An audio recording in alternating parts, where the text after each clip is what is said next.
Okay, hey everybody, welcome to another episode of On the Wrist from Off the Cuff. Today we have a very special review for you from the brand Zelos. A little bit about them. They are founded back in 2014, and essentially they're a microbrand startup with a very unique overbuilt design aesthetic. Now, this type of watch, of course, is a dive watch. A little bit about those. When you're looking for one, some key common characteristics in design language would be, of course, water resistance, typically through some type of screw-down crown. You're going to want something that's tough, legible, with a dive time bezel, and then a diver's extension if on bracelet is always nice. Now, this particular model might look a little bit familiar to you guys because it is actually the third iteration of their very popular Mako diver. This is actually the midnight blue color scheme. Now, essentially, the Mako line is, it's based off the name, right? The Mako shark, basically being the fastest shark in the world. It's smaller and more streamlined, and this is basically Zelos' smallest diver yet. Now, with this new round of updates, it's actually gotten even more streamlined, more slim, and more refined. So I'm really excited to share this one with you guys.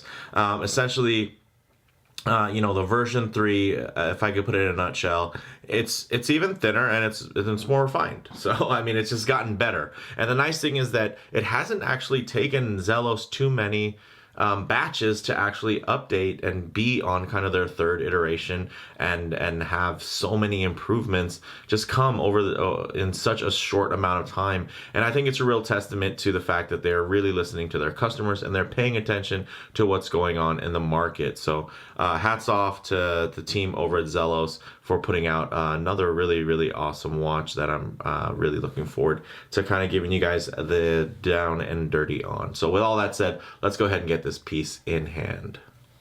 Okay, so as you can see, really quite gorgeous, and you can see the way that the light is shifting on this in hand. Really quite mesmerizing. Now, the retail price on this one currently is going to be $369, but definitely check for current pricing depending on you're watching this, because Zelos does do a lot of different promotions and early bird pricing that will slowly change over time. But at $369, I mean, this is just a truly insane deal. Now, the general specs are pretty close to the same from what you might remember. It's a 40 millimeter diameter, and then essentially the total thickness is now 14 millimeters thick. But that's including this beautifully domed sapphire crystal. It's actually quite thinner, and I do have some other iterations and other design evolution points as you guys can see in the background there, that we'll definitely take a look at as we go through the video. But in the meantime, let's go ahead and take a look here. So it's actually only 11.5 millimeters without the crystal. So really nice thin svelte update. I'd say probably the most notable thinness you're going to see is the mid case for one, and then that case back is much thinner, and that is also because of the actual change in the movement that was made, which we'll cover as we kind of slowly go through here. Now, the lug to lug is still only 46 millimeters, so it wears nice and compact on really pretty much any wrist, which is really nice. This beautiful crystal is 2.5 millimeters thick, has a double domed kind of box style edge there, as you can see, box sapphire. Very handsome, but because it has a double dome, it's actually still quite legible, even at the super harsh angles. You're not going to see a ton of distortion, which is really great, and just shows kind of a higher level of execution when you're looking for a watch like this. So the bezel is 120 clicks, unidirectional.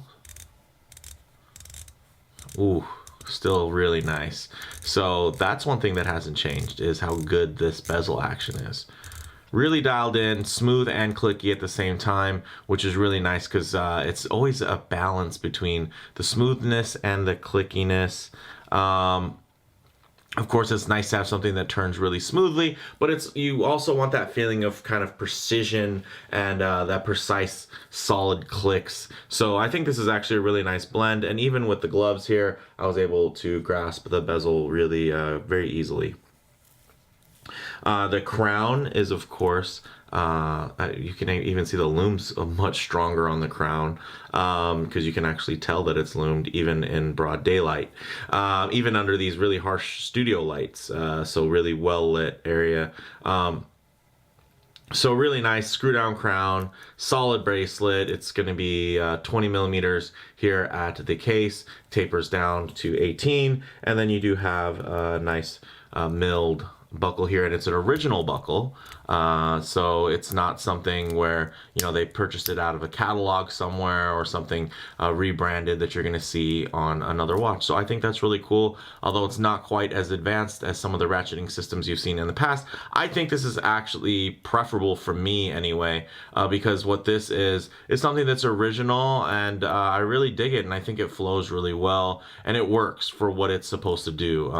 You know, of course, that ratcheting systems and the quick adjusts are definitely always a nicety, but I feel like a lot of brands really fall short kind of chasing those types of clasps. So let's actually compare the Mark III or the version 3 to the original Mako. So as you can see here, the tones on the blue on the bezel still render pretty much identical, but you can see there is definitely a large change in just the way that the dial breathes. And then of course, this guilloche wave dial pattern definitely is more refined. I mean, this looks like something off of a Grand Seiko, with that kind of almost like a twisted take on the Mount Iwate Grand Seiko dial there. Really, really fine.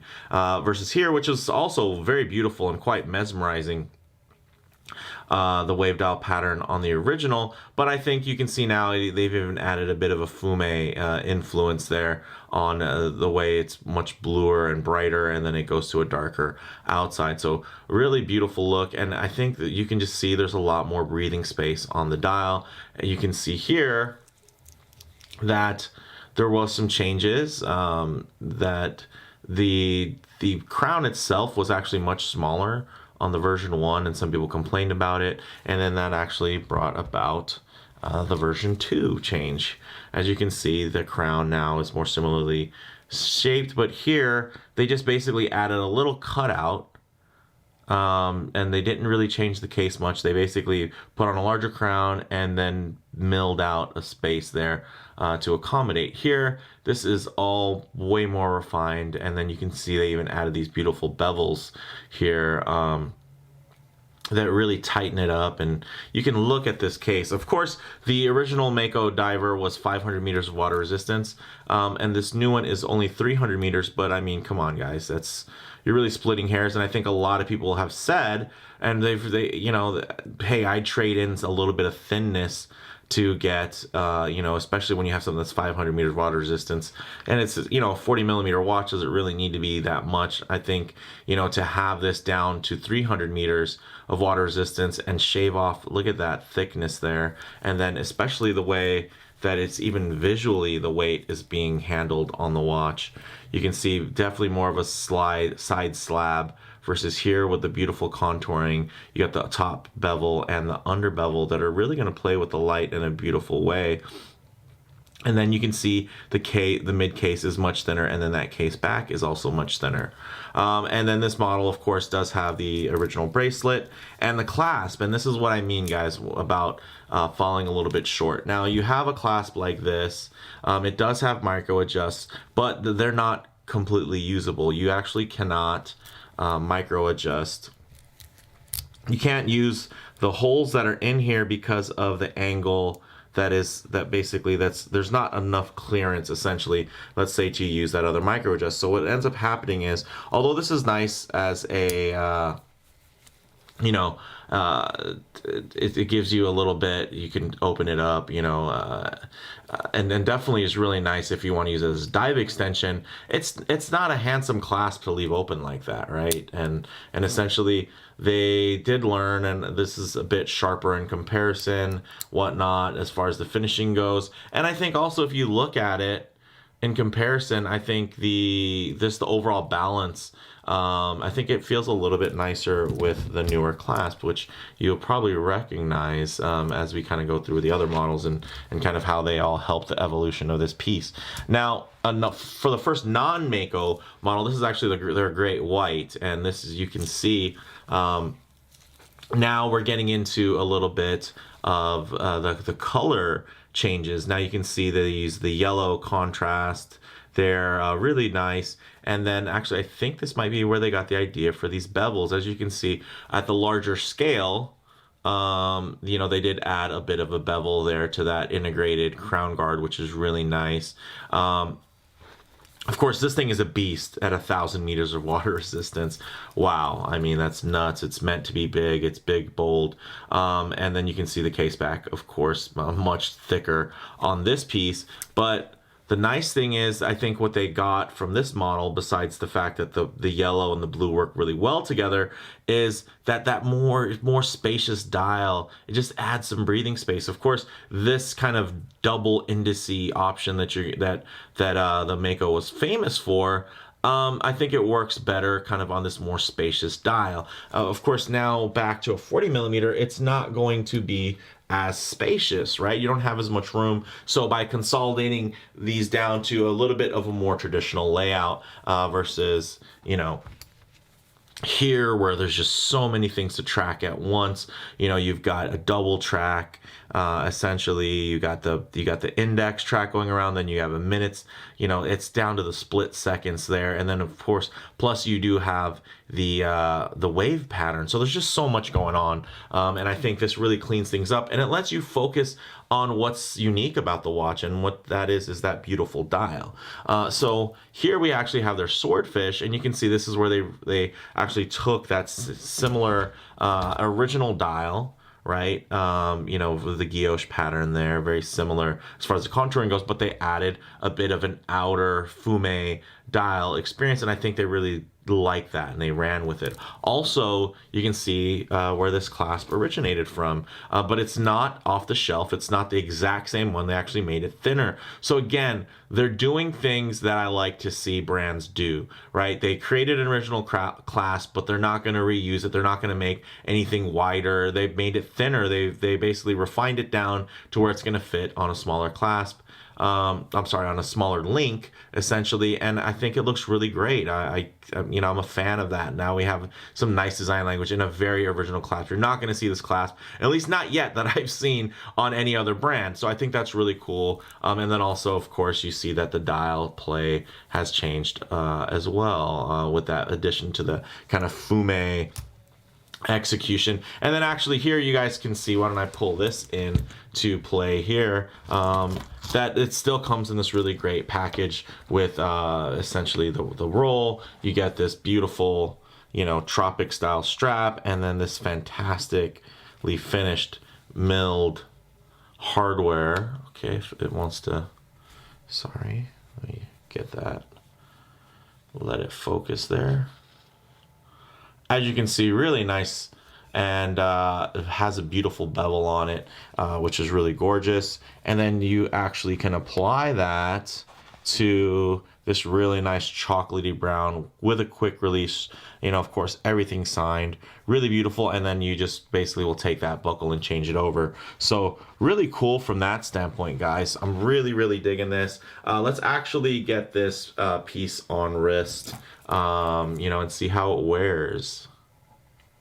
Okay, as you can see on my 7¼ inch wrist, this thing wears really quite beautifully. Of course, it doesn't have that really, I felt like the original more crowded dial option, and that layout definitely made it seem and wear a bit even smaller than the 40 millimeter case would make you think. It definitely wore closer, I'd say visually, to probably a 38 with the way that the dial was. Here, it actually feels more like a 40 millimeter watch because of the more exposed space, but it doesn't feel oversized And one of the nice things is, although this is a pretty expansive dial there without a lot of crowding, because of that wave pattern on there, and then also because now that they don't have anything pushed to the center, I think it really looks really great. And then of course with the fume influence there on the edges of the dial, how it gets darker, it just adds extra dimension. And you can see the additional bevels on here. Wow, this thing is just beautiful. Oh wow.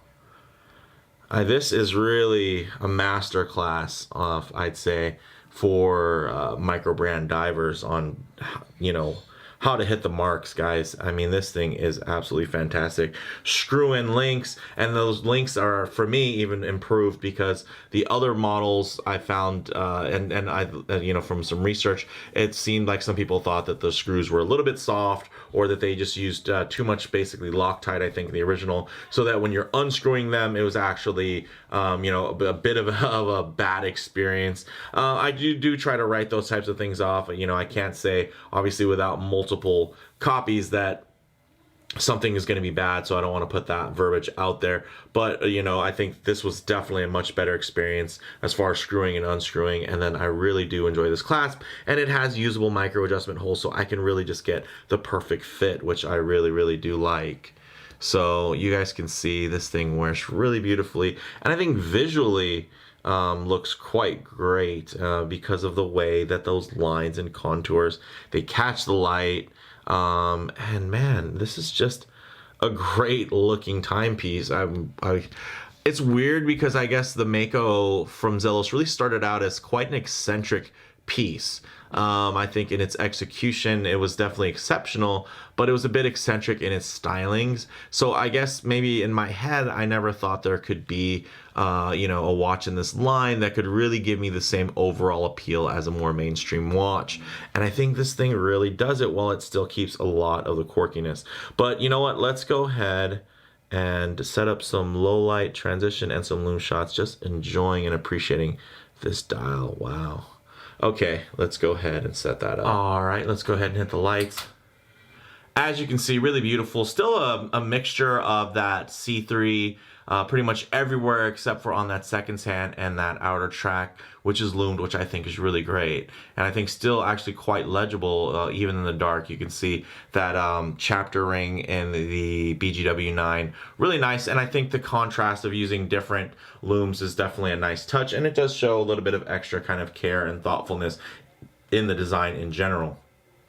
So one thing I do like to do in these reviews is actually set up some low light transition, just to give you a better idea of how this watch is going to render in less than optimal lighting conditions, so that you can see one, kind of how those colors are going to render in a little bit more truer light versus something like the studio lights, which are going to be more comparable to direct sunlight, which you're not always going to be in direct sunlight. You're going to be indoors, outdoors, in vehicles, whatnot, transitioning between all types of different light sources. And you can see here that this type of light is definitely going to be a little bit harsher on the finishing and whatnot as far as the contrast on the brushing, but it also does give you a nice indicator of any defects and whatnot, and how finely polished and also how finely brushed these are. And I think the brushing looks quite uniform. As you can see, the light just roll over those links and then gliding even more beautifully over those chamfered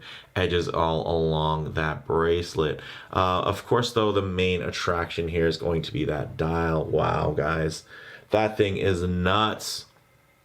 Seriously, I'm very impressed by this dial. And you guys can just, I'm gushing a little bit. I almost wish that Zelos would have just came out with this watch exactly like this out the gates, because I feel like it would have such a larger impact on the market. Also, then you wouldn't be able to compare and nitpick and say, oh, now 500 meters versus 300, or maybe I liked this combination better or that, or, people might have preferred the ratcheting clasp, whatnot. So those comparisons are there, but I think at the end of the day, all roads led them to this iteration, and I think this is a real winner. I'm really looking forward to seeing what happens next. Maybe they'll just keep doing this in different types of color schemes, or maybe they're just going to continue to change and tweak things, or maybe they'll just come out with a whole new model altogether.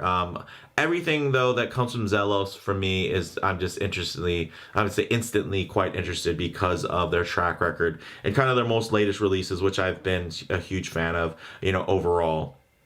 On the wrist, it does have very classical proportions, but it's now slimmer wearing with a more refined dial layout that really add legibility and allow the dial to just breathe. There is a trade-off of about 200 less meters of water resistance, but it's definitely worth it for the decreased thickness.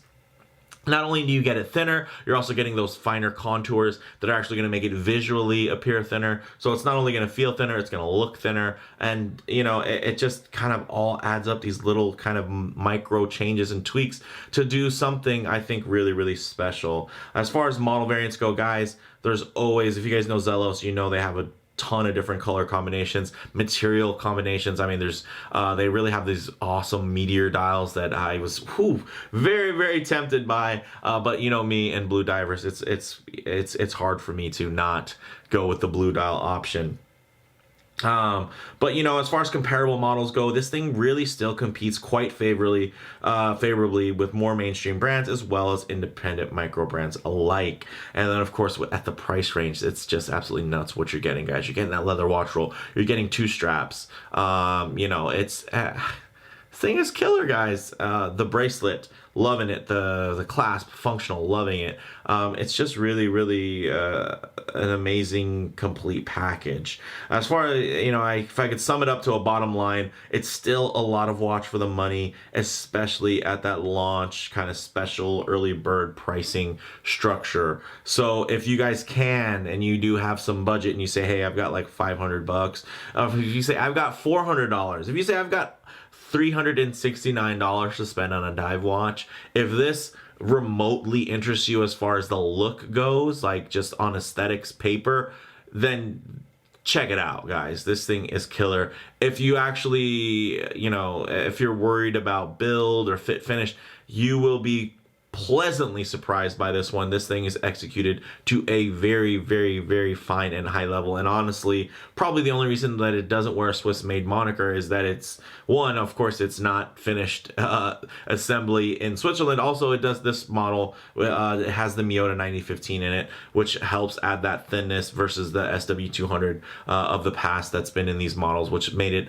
a little bit thicker. And then, of course, the increased water resistance of 500 meters of water resistance also made it a bit thicker. But man, this thing as it is, I think is a real winner, and I think really kind of exemplifies the whole idea of the Mako Shark. And slimmer, smaller, streamlined, but fast. This thing is slick, fast, and gorgeous. Let me know what you guys think in the comments below. If you like the video, please do it like. If you haven't, please subscribe for more content just like this. Thanks, guys.